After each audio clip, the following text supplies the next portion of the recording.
I'm Dr. Eric. I think most of you know that, but if you don't, now you do. We're here to start off the 60-day challenge, but we're not actually starting today. So just to kind of get you into the right mindset for what we're doing now, this is the first of a total of 4 classes that we call Foundations 1, which is really setting a foundation for what this challenge is, what this turnaround is all about. So that's what we're doing here, okay? So we don't consider this the day that you've now eaten your last good meal. That day is coming in 2 weeks, okay? No, don't worry, it's not that bad. Well, it might be for some of you, so we'll see. Depends on where you are and what we have to do. So today we're going to go through some stuff. I'm going to ask some questions afterwards. One thing I see that some of you have and others don't, that you'll want to have before you leave is this sheet here. And this sheet is an actual sign-up sheet. So it's the sheet that you use to sign up or register for this. But I'm going to go over it at the very end, so I'll make sure that you have them at that point. Unless you want to pass it around, I guess we could just make sure. If you want to pass that way, if you want one, take it, and just pass on. That'll work. All right, cool. I've got other books I'll mention as we go along as well. But for now, let's go ahead and let's get into this thing a little bit. I'll turn this around, actually, so I can stand over here.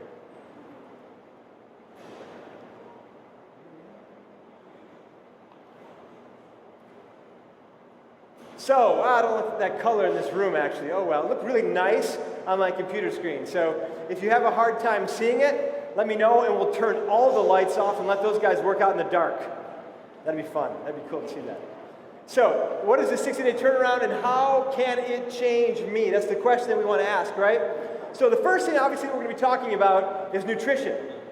You've been checking this out a little bit. You've been paying attention. You know we're talking diet. We don't get into any kind of a, hey, we're going to do 60 days of something to make you healthier. Oh, no, we're not going to talk about diet. Of course, we're talking nutrition. Heavy nutrition emphasis. With that, we'll be talking detoxification some. So when we talk detoxification, that's such a buzzword these days. We want to tear that down and make it understandable so that we're not just in a buzzword. We're not just talking about, let's ingest something that makes you go to the bathroom all the time for a while. That has nothing to do with detoxification. Yet that's what everyone seems to think.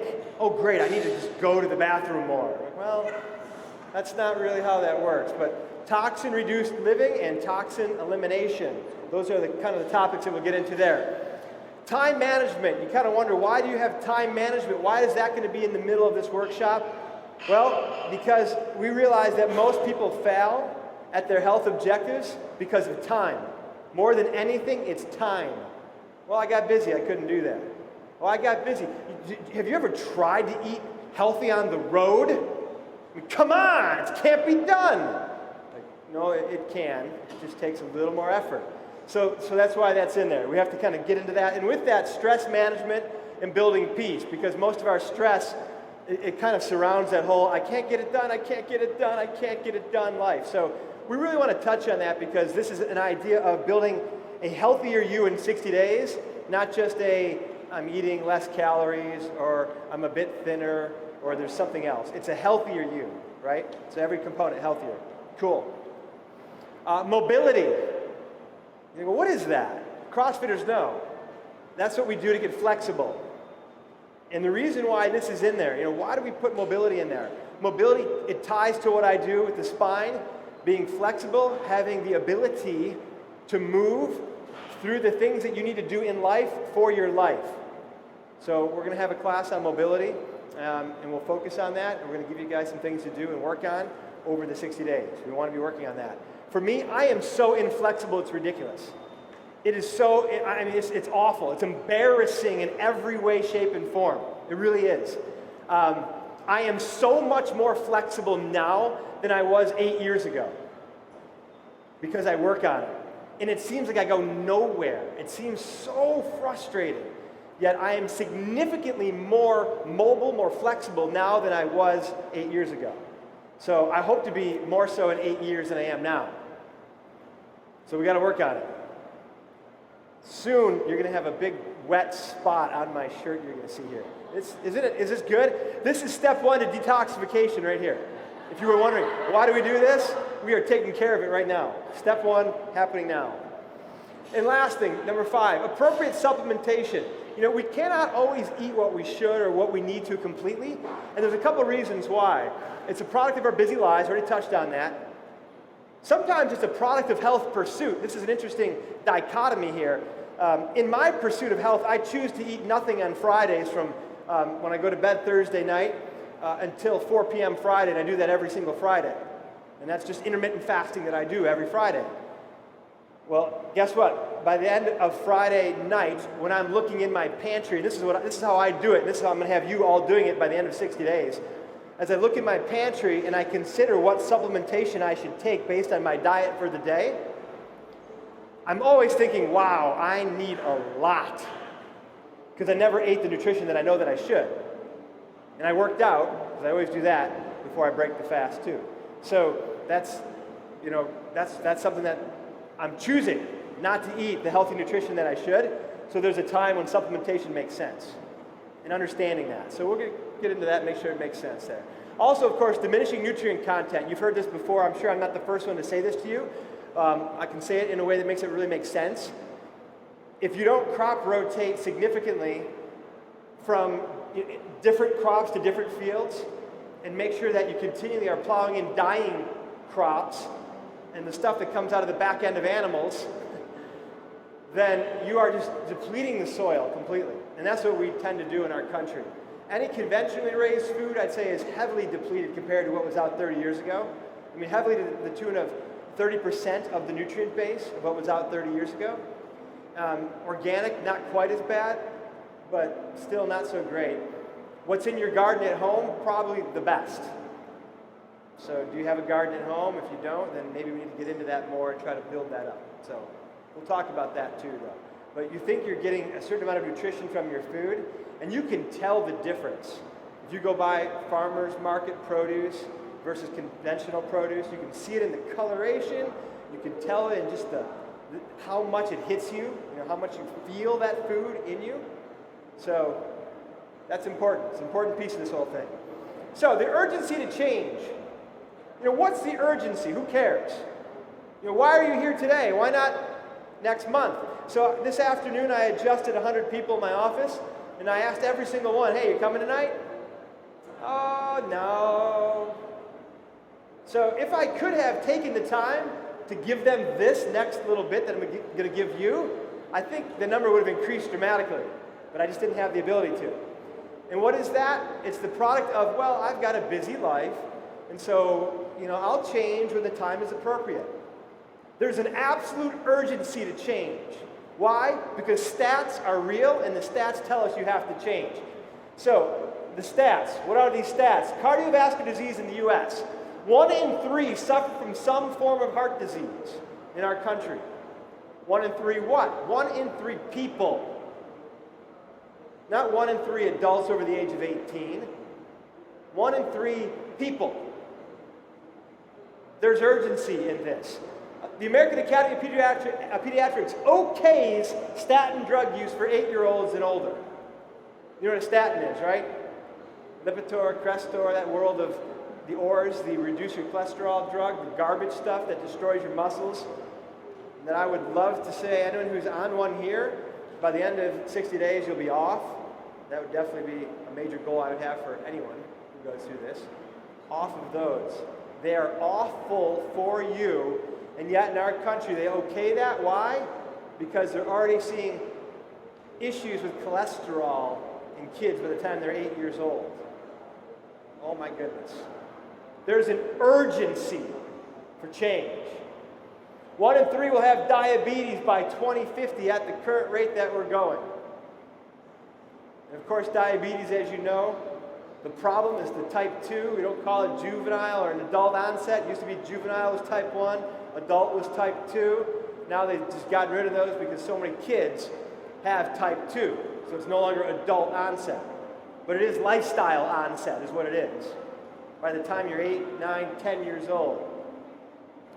875,000 heart disease deaths per year. 1 out of every 2.5 people who die in our country die from heart disease.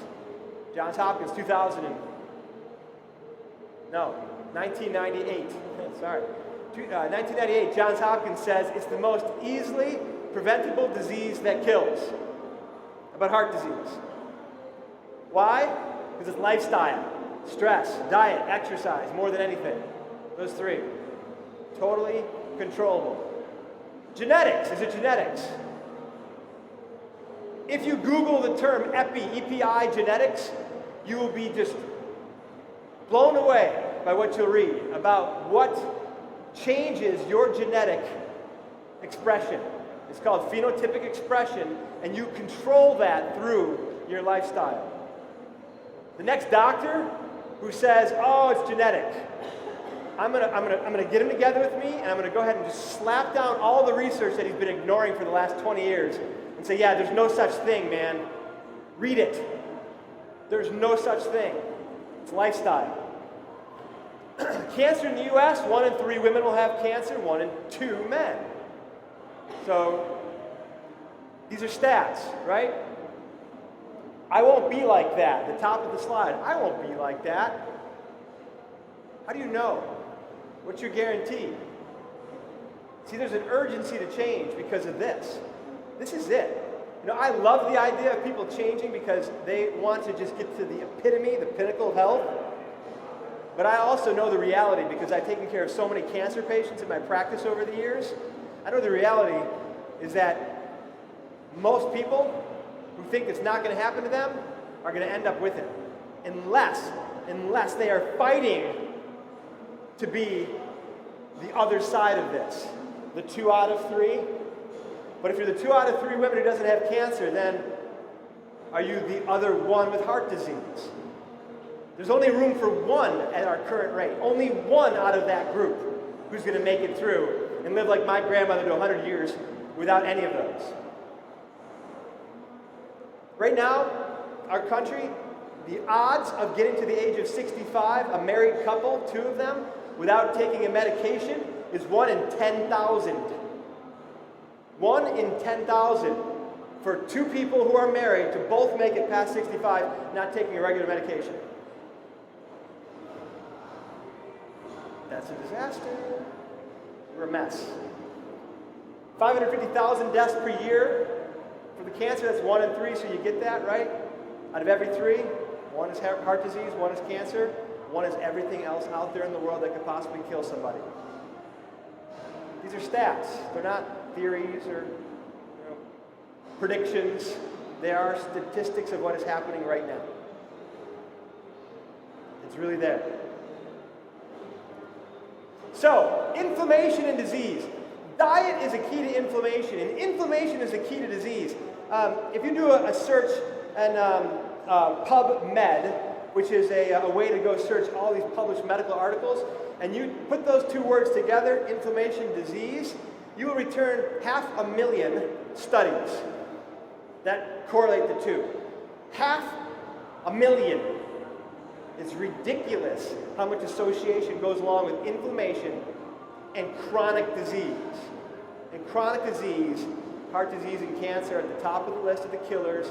All the arthritides and the muscular pains, all those diseases that people suffer from, the asthmas, they're all up there.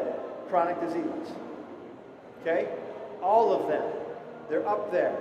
So, we got this nice view here just to kind of give you a sense of what does it look like in heart disease. This is arterial scarring. It's hard to see it, I know, but you can see this thick wall here with a very small space. It just happens to be right on the groove between the cinder blocks. So that's it. That groove, that's where the blood is flowing versus the rest of that thing. Here you see a nice muscular arterial wall, no inflammation, lots of room. Here it's being inflamed, and then inflamed over time becomes scarred. So there's one resolution for inflammation in the body, which is scarring. You either remove inflammation, or eventually inflammation becomes scar tissue. Those are the only 2 options. So when someone's in a car accident, I take it serious.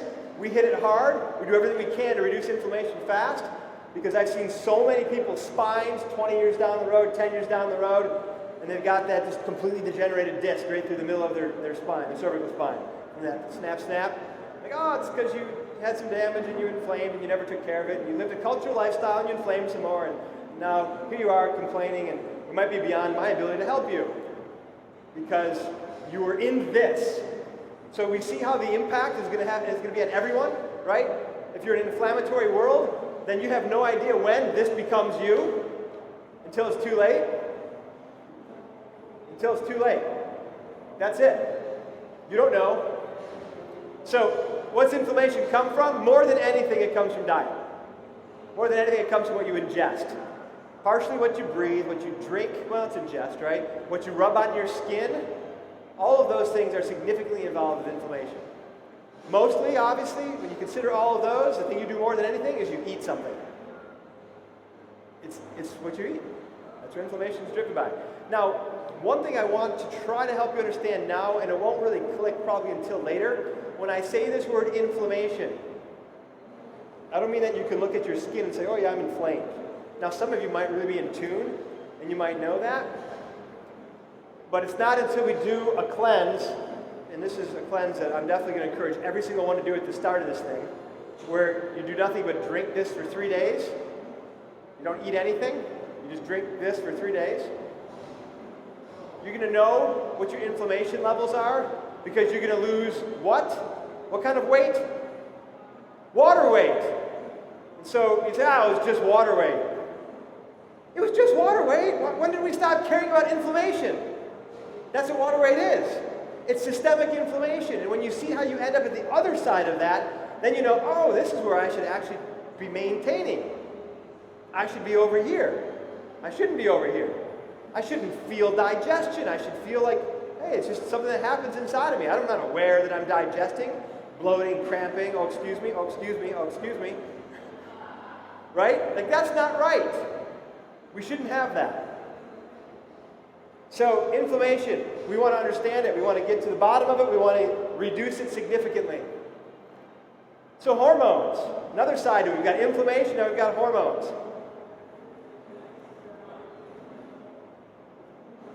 I love this, the realization that people get sometimes. You are what you eat. You are what you eat? All right, you are what you eat. Right? You get that? You can't be anything else? Healing is the process of replacing cells with new cells. Today, most of you replace at least 500,000 cells in your body. At least 500,000. Some of you probably closer to 2 million. Maybe even 5 million. Today alone, you did that. What did you use to do it with? Oh, well, it was a cheat day yesterday. Yeah, you see? You're always replacing cells. You don't get to control it. You don't get to stop it. Well, maybe if I could just eat this for a couple days and I'll just stop regenerating new tissue. And then when I'm done and it's all cleansed through me, then we'll start regenerating new tissue again. That'd be cool if we had control like that, wouldn't it? We don't have that control. So every time you replace a cell, what's your cell made up of? A few things, real critical. Inside of the cell, of course, you're going to have fluid, water, right? You're going to have, most of your cells are made up of water. Protein, a lot of proteins make up the organelles. You guys remember the organelles? Ribosomes, endoplasmic reticulum, mitochondria, one that you should all be so excited about. That's what you want to build over and over and over. They're the ones that produce energy. You want to have energy and be able to do this all day, right? Just sit and talk and jump and run and do this all day. Mitochondria are critical for that. So all of this stuff is built by protein, so protein has to be in there. Every single cell is wrapped up in a nice little package. 2 layers of fat. The phospholipid bilayer. 2 layers, bilayer, lipid, fat. Phosphates interspersed here and there. So you better be eating healthy fat all the time, every day. Otherwise, what are you doing to make your cells? The hormones, every hormone that you produce, that you make, it's a fat. That's all it is, it's fat. Your hormones are fats. We're just fatty. Your neuropeptides that communicate for your brain, your nervous system. There's fat and a protein. Amino acid comes together with fat. Makes a neuropeptide. And you need these things. And they better be clean because you're building yourself out of these. I've got a liver. I'll just let my liver do the job. Your liver wasn't made for the job that this culture is doing to it. It was not made for this. It wasn't. So, your preservation of mass principle holds true in everything, right? You guys get what I'm saying when I put that up there? You can't make cells from nothing. They have to come from something, so it has to be food that goes in. You have to put something in. You better be eating healthy fat, protein, carbohydrate. And I have it in that order because that's the order that I think is important to think about. Fats first and foremost, focusing on healthy fats, protein second, and then carbohydrate third. Carbohydrates will always make their way in. They will. You'll get them. You'll get them. Now we'll talk in a minute about what does this diet look like. And it'll look different for a lot of you. I'll definitely be pointing most of you in one direction. And you'll be kind of where you want to be along this path. Was that me? Did I do that?